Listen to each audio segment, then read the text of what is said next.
وہ ادا کر دی جائے. اب لازم نہیں ہے کہ فوراً ادا کر دی جائے, اب الگ کر دیں. مثال کے طور پہ آپ کی 10,000 روپے زکوٰۃ بن گئی ہے, اب 10,000 کو آپ نے الگ کر دیا. اب الگ کرنے کے بعد آپ نے 1,000 ایک جگہ پہ دے دیا, 1,000 دوسری جگہ پہ دے دیا, 500 دوسری جگہ پہ دے دیا, 100 دوسری جگہ پہ دے دیا, ٹھیک ہے ایسا, لیکن آپ کا اس کو الگ کرنا کیا ہوگا, لازم ہوگا, ضروری ہوگا. یہ دیکھنے دکان میں میرا اتنے چیز ہے, اس پہ اتنی زکوٰۃ ہوگی, اندازہ لگا دیا, ایسا نہیں ہوگا. اب اس سے اگر زیادہ ہو گیا ہے تب تو بات پوری ہو جائے گی, لیکن 1 روپیہ بھی اگر کم ہے تو تب بھی آپ کا فرض ادا نہیں ہوا. تو اس لیے کوشش کی جائے اندازوں سے بچ کر, پورا حساب لگا کر, جتنا آپ حساب میں وقت لگائیں گے, یہ سارا کا سارا وقت آپ کا عبادت کے اندر شمار ہوگا, عبادت میں شمار ہوگا. اس کے ذریعے سے اللہ رب العزت آپ کے گناہوں کو معاف فرمائیں گے, دنیا کے اندر آپ کے مالوں میں برکتیں آئیں گی, آخرت کے اندر بھی آپ کو اللہ رب العزت بڑھا چڑھا کر اس کو عطا فرمائیں گے. اس طریقے سے اگر ہم زکوٰۃ کا حساب لگاتے ہیں, ایسے ہی یہ جو عشر آتا ہے, گندم ہوتی ہے, مکئی ہوتی ہے, اور جو چیز ہم اگاتے ہیں, ان چیزوں میں سے بھی ہم کیا کریں, عشر کو ادا کریں, تو اللہ رب العزت ہمیں پھر برکتیں عطا فرمائیں گے. آج دیکھ لیں ہمارے پاس جو کھیتیاں ہیں, انہی کھیتیوں سے ہمارے آبا و اجداد کتنی مکئی اگایا کرتے تھے, اتنی مکئی کہ جو سالوں کے حساب سے ہمارے لیے کافی ہو جاتی. آج بھی وہی زمین ہے, وہی دانہ ہے, وہی انسان محنت کر رہے ہیں, ہو سکتا ہے پہلے سے زیادہ محنت کر رہے ہوں, اور اس سے نہیں اگتی. کیوں؟ کیونکہ یہاں پہ وہ برکتیں اللہ رب العزت نے چھین لی ہیں. جب ہم نے اللہ رب العزت کے جو حصہ تھا اس کو مارنا شروع کر دیا ہے, تو اللہ رب العزت نے برکتیں کو بھی اٹھا دیا. اس لیے کوشش کریں کہ ہماری طرف سے فرض سے بڑھ کر ہم ادا کریں, لیکن جو فرض کا ہے اس کا ایک دانہ بھی ہم نہ روکیں, اس کا 1 روپیہ تو کیا 1 پیسہ بھی ہم نہ روکیں. پھر کس کو ادا کرنا ہے؟ اپنے اقارب میں دیکھ لیں, جو بھی غربا ہیں, رشتہ داروں میں ہیں, ان کو دے دیں, یتیم ہیں ان کو دے دیں, مدارس ہیں ان میں دے دیں. ہاں مساجد ہے تو مساجد کی تعمیر میں یہ نہیں لگتی, کیونکہ زکوٰۃ کی تعریف ہے تملیک مال مخصوص لشخص مخصوص فی وقت مخصوص, ایک مال مخصوص کا مالک بنانا. اب جو بندہ مالک بن ہی نہیں سکتا, اب زکوٰۃ مسجد کی تعمیر میں آپ لگا رہے ہیں, تو مسجد کی تعمیر تو مالک نہیں بن سکتی. اسی طریقے سے کسی کے پاس کفن کے پیسے نہیں ہیں, اب آپ اسے کفن لے کر دے رہے ہیں, تو یہاں پہ یہ ادا نہیں ہوتا, کیونکہ اب مردے کو آپ اس کفن کا مالک نہیں بنا سکتے. تو مالک بنانا ضروری ہے. لشخص مخصوص, چند مخصوص افراد ہیں, انما الصدقات للفقراء والمساکین والعاملین علیہا والمؤلفۃ قلوبهم وفی الرقاب والغارمین وفی سبیل اللہ وابن السبیل فریضۃ من اللہ. تو وقت مخصوص یعنی 1 سال گزر جائے, سال کے بعد, اب سال میں مثال کے طور پہ اگر آپ حساب لگاتے ہیں چاندی کا, تو 1 لاکھ روپے اگر حساب بن رہا ہے مثال کے طور پہ, اس سے کم زیادہ ہوگا, تو اس کا ترتیب یہ ہے کہ جس تاریخ میں آپ کے پاس یہ پیسہ آ گیا, اس تاریخ سے آپ کا سال تو شروع ہو چکا ہے. اب درمیان میں کبھی آپ کے پاس 10,000 ہو گئے, کبھی پھر 2 لاکھ کو پہنچ گئے, پھر 3 لاکھ کو پہنچ گئے, پھر آخر میں وقت میں جا کر وہ 50,000 دے گئے ہیں. تو اب آپ نے کتنی کا زکوٰۃ ادا کرنی ہے؟ 50,000 کی زکوٰۃ ادا کرنی ہے. یعنی نصاب جہاں سے شروع ہوا, آخر وقت میں جو آپ کے پاس مال ہے, اس مال کا حساب لگا کر آپ نے زکوٰۃ ادا کرنی ہوگی. وہ جتنے کا بھی ہے اس کا 2.5% ادا کرنا ہوگا آپ کو. دیکھیں اللہ رب العزت کی کتنی مہربانی عطا کر رہے ہیں, اللہ رب العزت کے لاکھوں کے حساب سے, اور ہم سے جب مانگ رہے ہیں 2.5%, 100 میں سے صرف 2.5 روپے, 100 میں سے 2.5 روپے مانگے جا رہے ہیں. کتنی اللہ رب العزت کی مہربانی ہے، کتنی مہربانی ہے. ہم تو موبائل میں 100 روپے لوڈ کرتے ہیں تو کتنا ٹیکس کاٹا جاتا ہے؟ جی 11 والا دور گزر گیا جی، اور 11 نہیں کٹتے. افتخار صاحب کو پتا ہے کتنے کرتے ہیں؟ 11 کرتے. دیکھیں 100 روپے پہ ہمیں 11 روپے ٹیکس ادا کرنا پڑتا ہے، اور ہم ہر ہفتے میں 3 بار ڈالتے ہیں. یہاں پہ اللہ رب العزت ہم سے صرف 2.5% کا مطالبہ کیا جا رہا ہے، اس کے اندر بھی ہمیں شیطان ڈرا رہا ہے کہ آپ کا پیسہ ضائع ہو رہا ہے. الشیطان یعدکم الفقر وَيَأْمُرُكُمْ بِالْفَحْشَاءِ وَاللَّهُ يَعِدُكُمْ مَغْفِرَةً مِّنْهُ وَفَضْلًا. شیطان تمہیں ڈرائے گا، آپ یہاں پہ 2.5% ادا کرو گے، آپ کا مال ضائع ہو جائے گا. پر جب آپ شادی کی بات آتی ہے تو شادی کی بات میں لاکھوں کے حساب سے کبھی شیطان نہیں کہتا کہ آپ یہاں پہ ضائع کر رہے ہو. تو یہ اللہ رب العزت نے پہلے آپ کو متنبہ فرما دیا، الشیطان یعدکم الفقر. جب آپ سیدھے راستے پہ لگاؤ گے تو وہاں پہ آپ کو فقر سے ڈرائے گا، لیکن اگر آپ برے راستے پہ لگاؤ گے تو وہاں پہ آپ کو کبھی نہیں ڈرائے گا. وَيَأْمُرُكُمْ بِالْفَحْشَاءِ. برے راستے کا آپ کو حکم دے گا. آؤ وَاللَّهُ يَعِدُكُمْ مَغْفِرَةً. اللہ رب العزت آپ سے مغفرت کا وعدہ کرتا ہے، اللہ رب العزت آپ سے زیادتی کا وعدہ کرتا ہے، زیادتی کا وعدہ کرتا ہے. وہ دگنا چگنا کر کے آپ کو لوٹائے گا، دگنا چگنا کر کے اللہ رب العزت آپ کو لوٹائیں گے. ایسے ہی اکثر طور پہ یہ ہوتا ہے، ہمارے ساتھ بھی ہوتا ہے، آپ کے ساتھ بھی ہوتا ہوگا کہ کسی کو جب ادا کر دیا جائے تو ادا کرنے کے بعد جس کو بھی ادا کر دیا ہے، کسی مدرسے میں دیا، کسی غریب کو دیا، کسی فقیر کو دیا، ایک بات یاد رکھ لیں کہ اس کے بعد اس کو ڈانٹیں گے نہیں، برا لفظ نہیں کہیں گے. فرمایا قول معروف ومغفرۃ خیر من صدقۃ یتبعها اذى.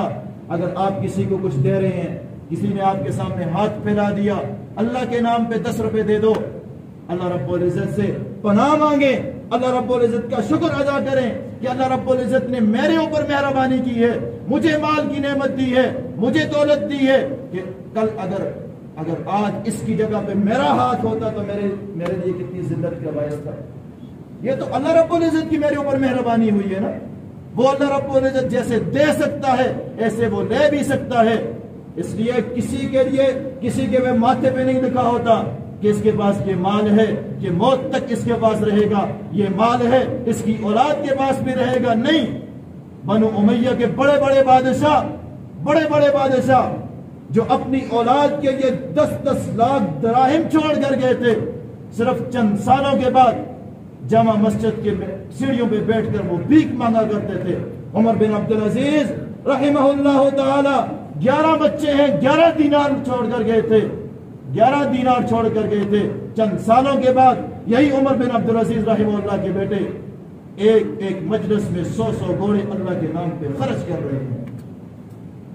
اس لیے جب بھی کسی کو دیں، کہیں پر بھی، گاڑی میں کوئی آ گیا، راستے میں کوئی آ گیا، دکان پہ کوئی آ گیا ہے، اگر آپ دے سکتے ہیں تو دے دیں، نہیں دے سکتے تو اچھے طریقے سے اس کو رخصت کر دیں. اس کو ذلیل مت کریں کسی کو ذلیل. ہو سکتا ہے کل اس کی جگہ پہ آپ کا ہاتھ ہو. اس لیے یہ بڑی نازک بات ہے. اللہ رب العزت کو تکبر اور غرور بالکل بھی پسند نہیں ہے. تکبر صرف میرے رب کی صفت ہے. اللہ رب نبی علیہ السلام نے فرمایا کہ اللہ رب العزت یہ اعلان کرتے ہیں، الکبر ردائی، تکبر یہ میری چادر ہے. جو اس کو کھینچنے کی کوشش کرتا ہے، اللہ رب العزت سے تباہ و برباد کر دیتے ہیں. جب بھی دے رہے ہوں تو کسی کو ذلیل نہیں کریں گے. آپ نے ادا کر دیا تو اللہ رب العزت فرمائے قول معروف، اچھی بات کہہ دیں. دینا ہے تو دے دیں، نہیں تو اچھی بات کہہ دیں. اگر آپ نے دے دیا ہے تو اس کے بدلے میں اللہ رب العزت مغفرۃ خیر من صدقۃ یتبعها اذى. یہ آپ کے لیے بہتر ہے کس سے کہ آپ نے کسی کو تکلیف دی ہے، اب تکلیف آپ نہ دو، آپ اس کو دے دیا، دینے کے ساتھ اچھی بات بھی کر دی ہے، اس کے بدلے میں اللہ رب العزت آپ کی معافی کا اعلان فرما دیتے ہیں. پھر یہ سوچ کر دیں کہ اللہ رب العزت نے ہمیں کس حساب سے دیا ہے اور ہم سے کس حساب کے ساتھ مانگا جا رہا ہے۔ تو اللہ رب العزت ہمیں دین اسلام کو سیکھنے کی توفیق عطا فرمائے اور دین اسلام کے اوپر چلنا ہمارے لیے آسان فرما دے، اور دین اسلام کے جتنے بھی ارکان ہیں ان کو پورا کرنے کی توفیق نصیب فرمائے۔ وما علینا الا البلاغ، سنت علی فرمائے۔